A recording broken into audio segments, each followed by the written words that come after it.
আমার নবী সাল্লাল্লাহু আলাইহি ইসলামকে কি জন্য প্রেরণ করেছেন আল্লাহ, মেসেজটা কেমন ছিল, সম্পর্ক কেমন ছিল। ইহুদির লাশ যাচ্ছে, আমার নবী দাঁড়িয়ে গেছেন।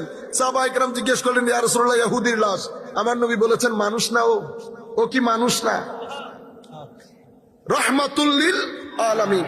আমার নবীর দরবারে ভিক্ষা করার জন্য, সাহায্যের জন্য শুধু মুসলমান আসতো না, নন মুসলিমও আমার নবীর দরবারে ভিক্ষার জন্য আসতেন।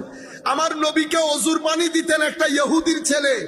ইমাম আহমদ ইবনে হাম্বল ওনার মুসনাদের মধ্যে রিওয়ায়াতটা এনেছেন, আমাদের সহিহ হাদিসের কিতাবের মধ্যে রিওয়ায়াত এসেছে।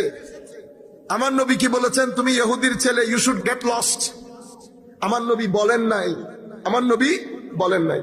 তাহলে আমরা মেসেজটা বুঝার জন্য, এই মেসেজের মধ্যে যে একটা সার্বজনীনতা শুরু থেকে ছিল, আমি একটার পর একটা আপনাদেরকে বলে যাব।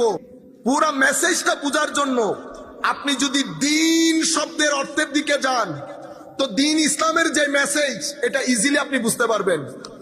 একটা সিভিল সোসাইটি তৈরি করার জন্য একটা আইন লাগে, একটা প্রশাসন লাগে, আইনের সুষ্ঠু প্রয়োগ লাগে, জবাবদিহিতা লাগে। এটার মাধ্যমে একটা সিভিল সোসাইটি তৈরি হয়। আমাদের ধর্মের নাম দ্বীন, আমাদের ধর্মের নাম ইন্না দীনা ইনদাল্লাহিল ইসলাম। তো দ্বীন শব্দের অর্থ কোরআনে পাকের মধ্যে অনেক অর্থে ব্যবহৃত হয়েছে, সেদিকে গেলে আরেকটা দরজা খুলে যাবে।